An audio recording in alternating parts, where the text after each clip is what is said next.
Hi friends, kitchen कट्टा ह्या आपल्या यूट्यूब चॅनलवर आपल्या सर्वांचं खूप खूप मनापासून स्वागत. आज आपण बनवतोय साबुदाणा फ्रेंच फ्राईज. त्यासाठी इथे मी साबुदाणा भिजत घातला होता. छान साबुदाणा भिजलेला आहे, मस्त फुललेला आहे. इथे मी 1 वाटी साबुदाणा घेतलेला आहे. छान भिजलेला आहे. इथे मी शेंगदाणे भाजून घेतले आहेत. तुमच्याकडे जर शेंगदाण्याचं कूट असेल तर तुम्ही घेऊ शकता. लिंबू घेतला आहे, कोथिंबीर. जर तुम्ही कोथिंबीर उपवासाला खात नसाल तर स्किप केली तरी चालेल. 7 ते 8 मिरच्या घेतल्या आहेत आणि 2 बटाटे मी उकडून घेतले आहेत. शेंगदाणे, कोथिंबीर आणि मिरची आपण मिक्सरला वाटून घेऊयात आणि बटाटा अशा प्रकारे आपण खिसून घ्यायचा आहे. तुम्हाला हवा असेल तर तुम्ही हाताने स्मॅशसुद्धा करू शकता.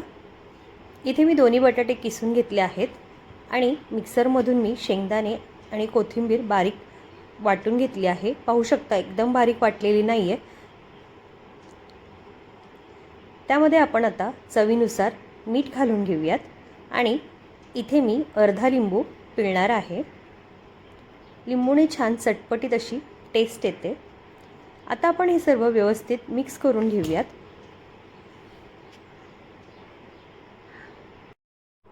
इथे मी छान व्यवस्थित मिक्स करून घेतलं आहे. हाताला अगदी थोडंसं तेल लावून घेऊयात आणि आपण फ्राईज बनवून घ्यायचे आहेत.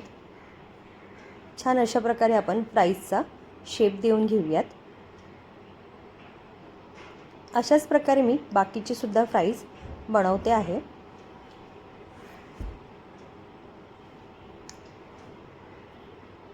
इथे मी बटर पेपर घेतला आहे, तो मी एअर फ्रायरमध्ये घालून घेतला आहे. आपण फ्राईज एअर फ्रायरमध्ये बनवणार आहोत. तुम्हाला हवं असेल तर तुम्ही डीप फ्रायसुद्धा करू शकतात. इथे मी बटर पेपरला अगदी थोडंसं तेल लावून घेतलं आहे. बऱ्याच वेळेस काय होतं, बटर पेपरलासुद्धा गोष्टी चिटकतात, त्यामुळे मी थोडंसं तेल लावून घेतलं आहे. आपण सर्व फ्राईज अरेंज करून घेऊयात.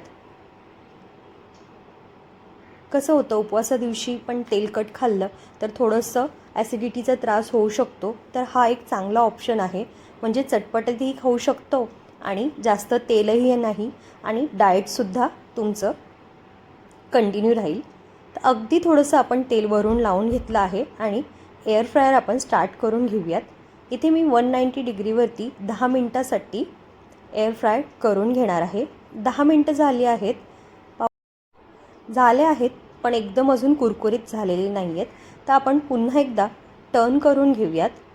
हे सर्व फ्राईज टर्न करून घेऊयात आणि अगदी थोडंसं वरून तेल लावून घेऊयात आणि पुन्हा 5 मिनटासाठी आपण एअर फ्राय करून घेणार आहोत, जेणेकरून मस्त कुरकुरीत आपल्या फ्राईज बनून तयार होतात. इथे मी टाईम सेट करते आहे 190 वरती 5 मिनिट्ससाठी आपण एअर फ्राय करून घेणार आहोत.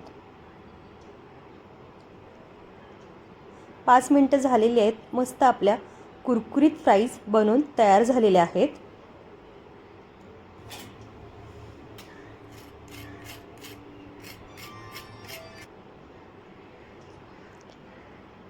मस्त अगदीच 1 चमचा तेलामध्ये आपल्या फ्राईज कुरकुरीत अशा बनवून तयार झाल्या आहेत. तुम्हाला ही माझी रेसिपी कशी वाटली नक्की कळवा. आवडली तर माझ्या चॅनलला सबस्क्राईब करा.